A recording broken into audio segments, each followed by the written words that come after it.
వారు, అంటే మళ్ళీ రజస్సు పెరగకుండా తమస్సులోకి దిగకుండా సత్వములోనే నిలిచినటువంటి వారు ఊర్ధ్వం గచ్చంతి.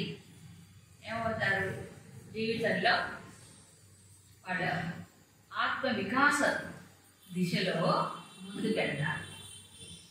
ఇక్కడ పైకి వెళ్తారా అని కానీ ఇప్పుడు స్టాండర్డ్స్ పైకి కిందికి మారిపోయి, ఇప్పుడు పైకి వెళ్ళడం అంటే ఒకటే, డబ్బు అధికారం, అది పైకి వెళ్ళాడు అంతేనా? వాడు భలే పైకి వచ్చాడండి. ఏం పైకి వచ్చాడు? 4 రాళ్ళు ఎక్కేసుకున్నాడు, అది 2 బిల్డింగ్లు పెట్టాడు, 2 కార్లు కొన్నాడు. అవునా? ఇది కాదు పైకి రావడం అంటే. లేదా గొప్ప పదవులు వచ్చాయి. ఇప్పుడు మెజర్మెంట్ మారిపోయింది. కాబట్టి పైకి రావడం ఊర్ధ్వం గచ్చంతి అంటే ఏంటి? ఆత్మ వికాసములో ఆ దిశలో ఏమవుతున్నాడు? తన యొక్క చైతన్యం ఏదైతే అందరిలో సమానంగానే ఉన్నప్పటికీ సత్వగుణంలో నిలిచినప్పుడు ఏమవుతుందంటే తనలో ఉన్నటువంటి ఆ చైతన్యం, ఆ ప్రకాశము ఇంకా ఎక్కువ అవుతుంది. అది పైకి రావడం అంటే. సత్వములో నిలిచినప్పుడు ఏమవుతుంది? సత్వము లక్షణం ప్రకాశకం అనామయం, అవునా కాదు? అప్పుడు సత్వగుణం పెరిగినప్పుడు ఏమవుతుంది? కర్మలు సాత్వికంగా చేస్తారు కాబట్టి ఇంద్రియ విషయాల్లో కూడా ఏమవుతారు? చాలా సూక్ష్మంగా గ్రహిస్తారు. చేసే కర్మలు ఇదిగా ఉంటాయి కాబట్టి నిర్మలం ఫలితం కూడా నిర్మలంగా ఉంటాయి. అలా ఏమవుతుందంటే సత్వంలో నిలిచినప్పుడు అంటారు. కాబట్టి పరిణామ క్రమంలో ఈ దిశలో ఆధ్యాత్మికమైన పురోగమనం జరుగుతుంది. అసలు ఆధ్యాత్మికంగా ఒక స్థితికి రావాలంటే సత్వం ఉంటేనే అది జరుగుతుంది. తర్వాత నిలిచినప్పుడు లెక్క రజసో లోభయేవచ. ఎప్పుడు అంటే రజస్సు పెరిగినప్పుడు ముఖ్యంగా ప్రస్ఫుటంగా కనిపించేది లోభం, అంటే తృప్తి లేని తనం, ఇంకా ఇంకా కావాలనేటువంటి ఎక్కువ కోరిక, అంటే అదే అనవసరమైనటువంటి కోరిక. అవసరమా లేదా అని చూసుకో, ఆ ప్రకారానికి పోతారు. ఎప్పుడు విషయాలకి, ధనానికి, వాటికి అందుకుపోతారు. లోపం. ఈ మూడవది, ఇది ముఖ్య లక్షణంగా చెప్తున్నారు. అందుకే ప్రమాదమోహో తమస. ఈ తమస్సు పెరిగినప్పుడు 3: ప్రమాదం, మోహం, అజ్ఞానం. అందుకు అంటే గుర్తు ఎవరికి వాళ్ళకి తెలుసుకోవాలి. ఇది ఎందుకు మీరు చెప్పారు ప్రత్యేకంగా? ఇన్నిసార్లు ఇంతకు ముందంతా చెప్పారు కదా, దీని లక్షణం అది, దాని లక్షణం అది, ఇది పెరుగుతుంటే ఇలా ఉంటుంది, అది పెరుగుతుంటే ఇలా ఉంటుందని చెప్పారు కదా. ఇక్కడ ప్రత్యేకంగా మళ్ళీ ఒకసారి గుర్తు చేస్తున్నాడు శ్రీకృష్ణ భగవానుడు. సమస్య పెరుగుతుంది. ఒకటి ప్రమాదం అంటే ఏమపాటు, విస్మరణ, మరపు అన్నీ. అందుకే పెద్దవాళ్ళు ఏం చేసేవాళ్ళు అంటే, ఒకవేళ నేను మర్చిపోతానేమో, ఆ వర్క్ వల్ల పొరపాటు జరగకూడదని నోట్ చేసుకుంటాను. అది డిసిప్లిన్. ఎందుకు నోట్ చేసుకోవాలి అంటే గుర్తు చేసుకోవడానికి, కనీసం అదైనా ఉండాలి. అవరే కాదు. అందుకు మరపు, ఇవన్నీ ముందు చెప్తున్నా, మరపు వల్ల ఎన్ని ప్రమాదాలు జరుగుతాయి. మరపు వల్ల ప్రమాదాలు కూడా జరుగుతాయి. ఎవరికి ఏం కష్టపడి ఏం మర్చిపోతే మీకేంటి అనకూడదు. ముందు తనకి నష్టం, తర్వాత తన పక్కన ఉన్న వాడికి, ఎదురు వాళ్ళకి, అందరికీ. ఎందుకని ఇంపార్టెంట్ ఏదని చెప్పుకోవాలి. చేయకపోతే వాడి మీద నమ్మ ఊరుకుంటారు. అప్పుడు ఎక్కడ జరుగుతుంది? అవునా కదా? ఇంకోటి, వీళ్ళు వెనకాల పడి చేసేవాడు గుర్తు చేస్తూనే ఉండాలి. అవతల వాడికి భయం కదా. వీళ్ళు మర్చిపోతే అవతల వాడికి కష్టమే. గుర్తు చేయాలి, వెళ్ళిపోతాలి. అవునా కదా?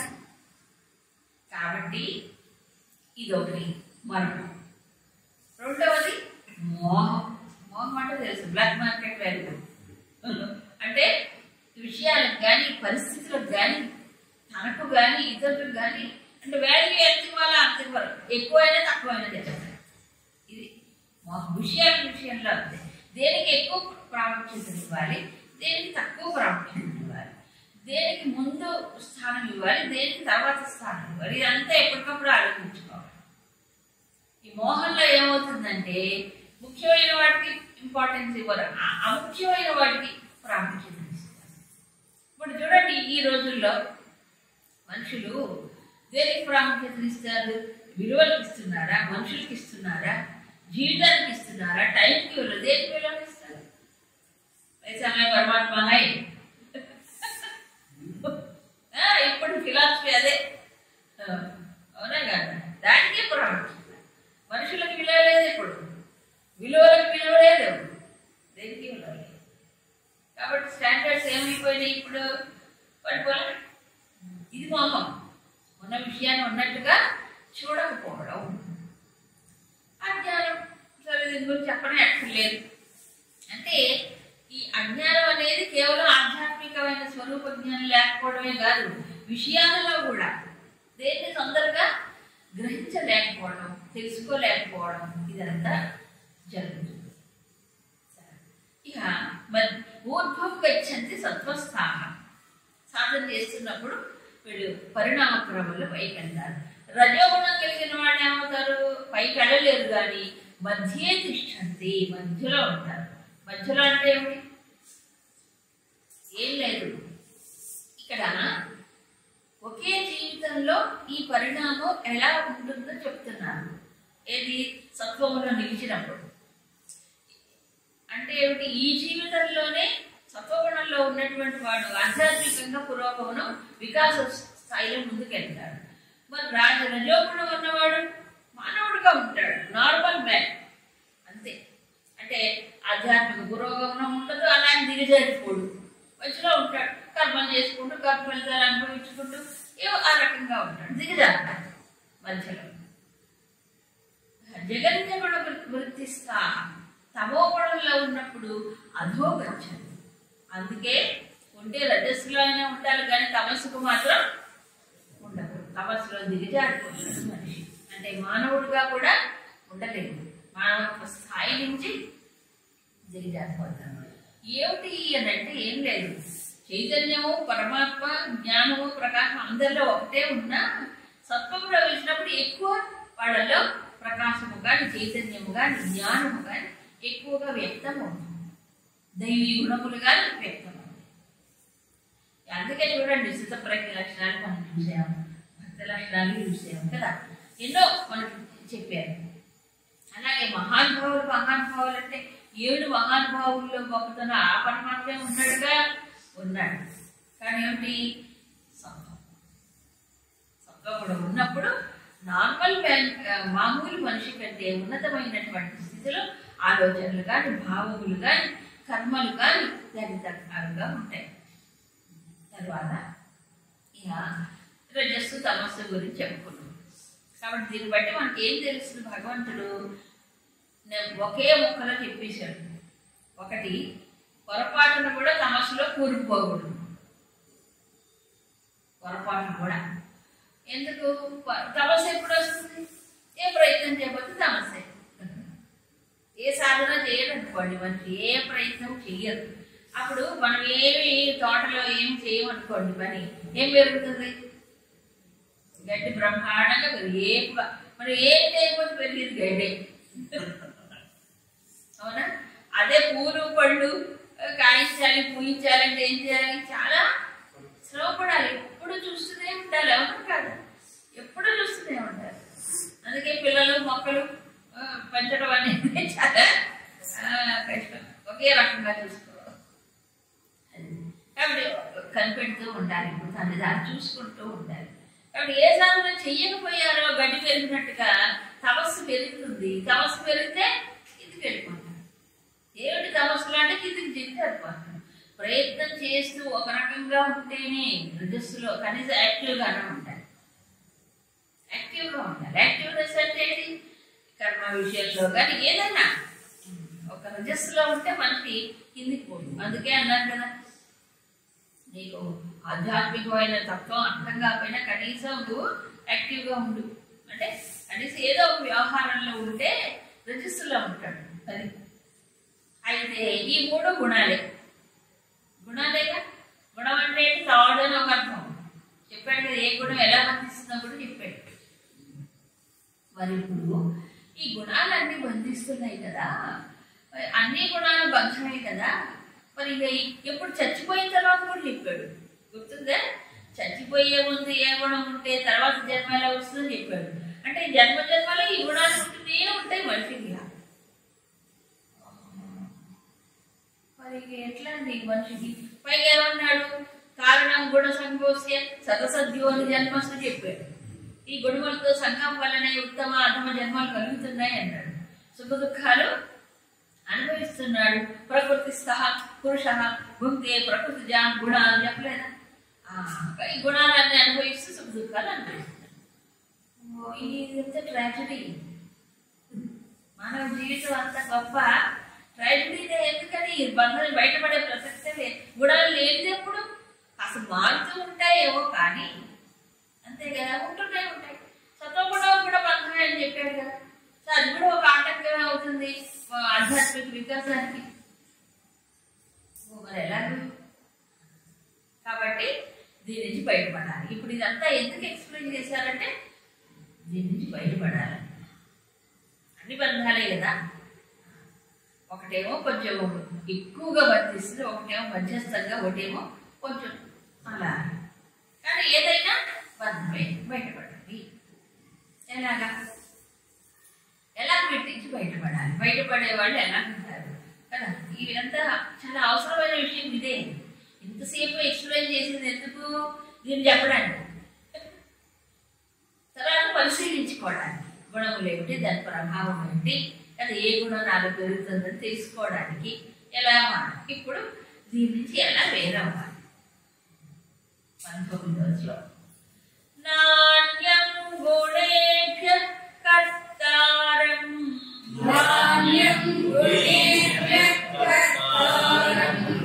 యదా ద్రష్టానుపశ్యతి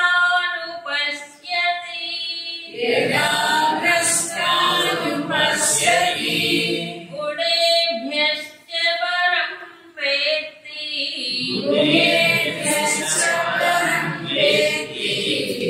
మద్భావం సోధిగచ్చతి.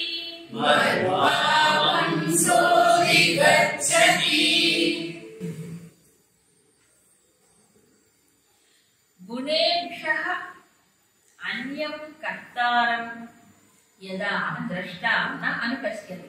యదా ఎప్పుడైతే ద్రష్ట అంటే చూసేవాడు, దేన్ని చూసేవాడు? తనలో ఉండే గుణాన్ని చూసేవాడు. యదా ద్రష్ట ఈ చూసేవాడు గుణేభ్యః అన్యం కర్తారం గుణముల కంటే వేరొక కర్త లేడని అనుపశ్యతి. ఎప్పుడైతే నిరంతరం గమనిస్తూ ఉంటాడో గుణముల కంటే వేరొక కర్త లేడు, గుణములే కర్త అని అనుపశ్యతి. ఎప్పుడు దాన్ని గమనిస్తూ ఉంటాడు, అదే చూస్తూ ఉంటాడు. అలా చూస్తూ మళ్ళీ ఏం చేస్తారు? గుణేభ్యః పరం వేత్తి. ఇవి కదా గుణాలు వాసం. దీనికి పరము అయినటువంటి తత్వం ఏదైతే ఉందో పరమాత్మని వేత్తి, దీనికి వేరుగా అన్యముగా ఉన్నారు. ఎవరు? పరము అయిన దాన్ని వేత్తి తెలుసుకుంటాడు. అప్పుడు మద్భావం సహా అధిగచ్చతి.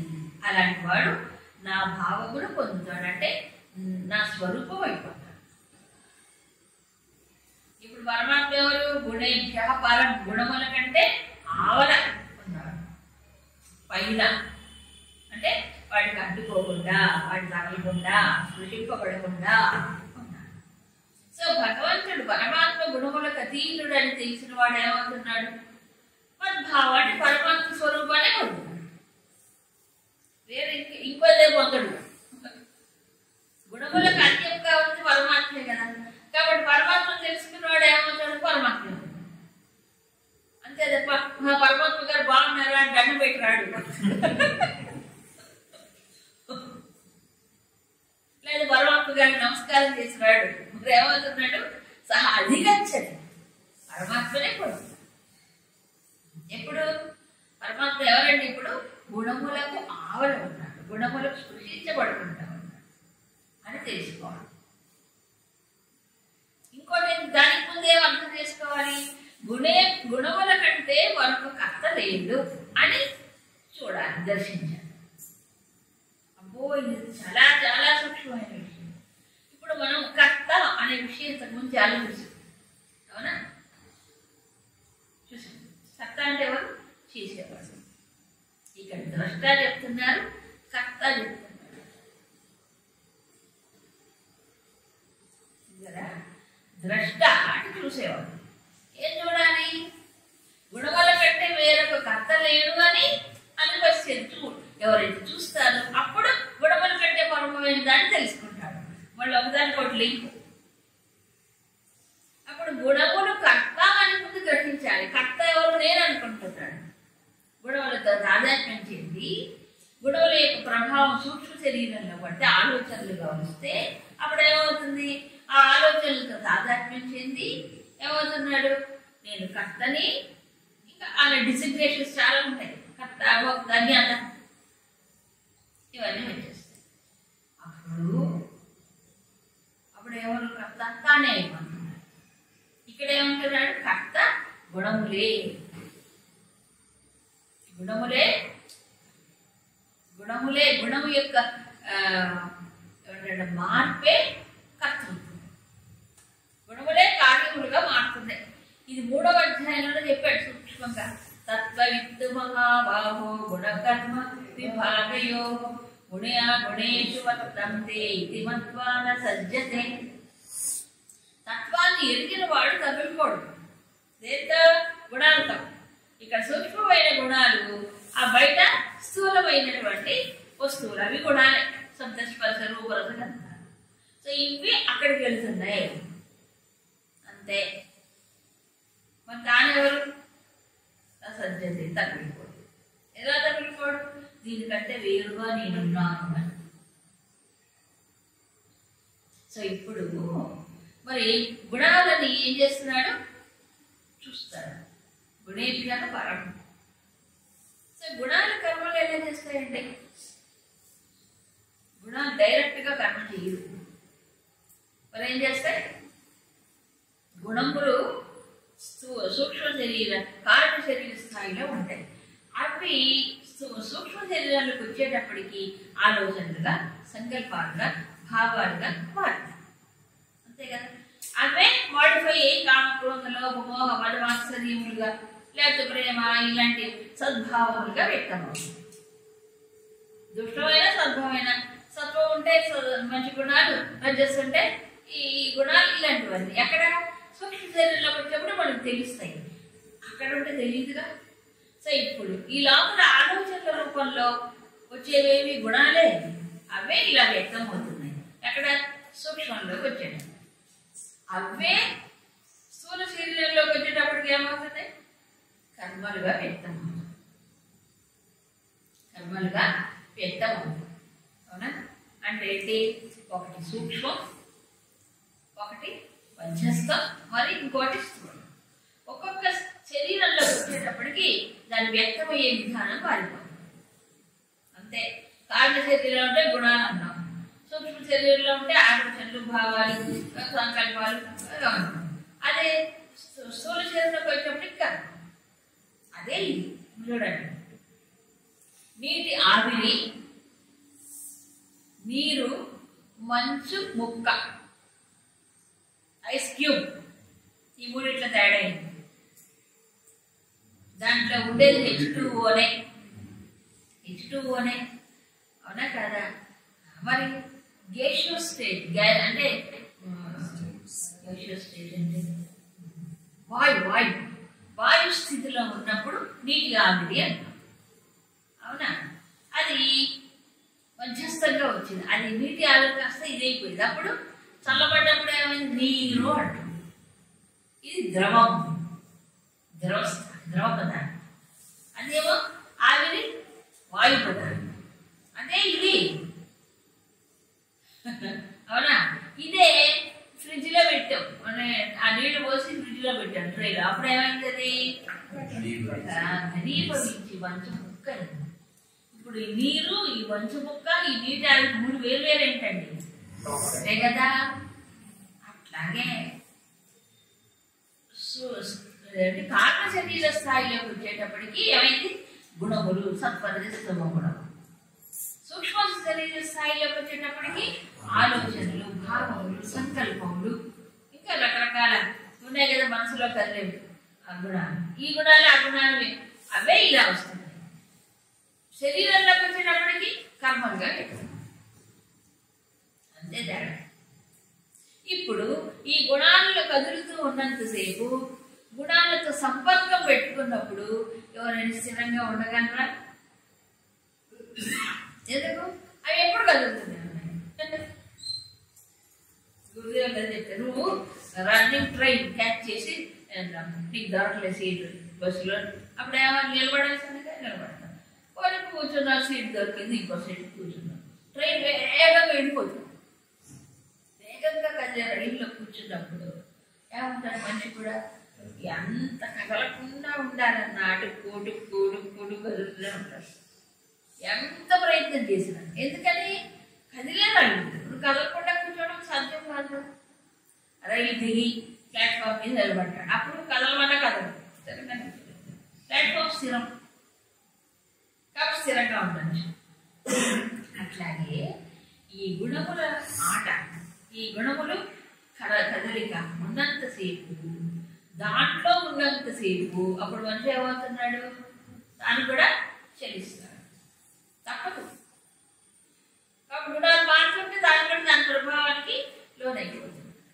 దానికి అనుగుణంగా కర్మలు ఇవి జరిగిపోతున్నాయి. ఇప్పుడు కర్మ చేసేది ఎవరు?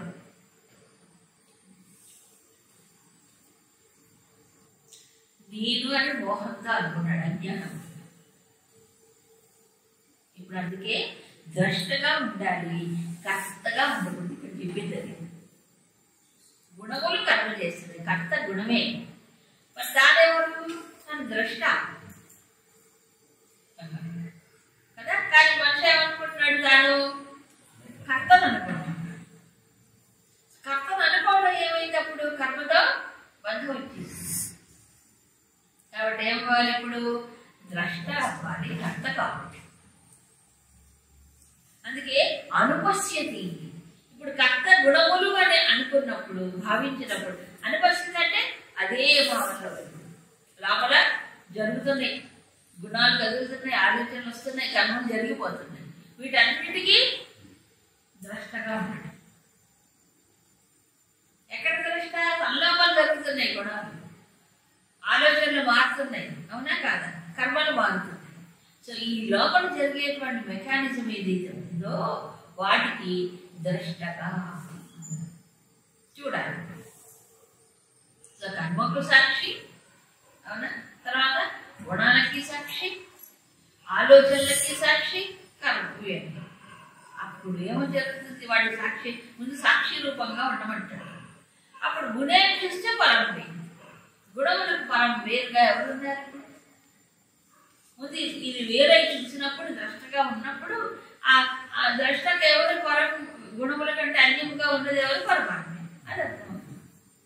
13వ అధ్యాయం ఇద్దామని చెప్పాడు. ప్రకృత్యైవ చ కర్మాణి క్రియమాణాని సర్వశః యః పశ్యతి తథాత్మానం అకర్తారం స పశ్యతి. అక్కడ చెప్పాడు. అక్కడ క్లియర్గా చెప్పాడు. ప్రకృత్యైవ చ కర్మాణి క్రియమాణాని. ప్రకృతి వల్లనే కర్మలన్నీ జరుగుతున్నాయి. ఏ ప్రకృతి? గుణాలే, అవునా?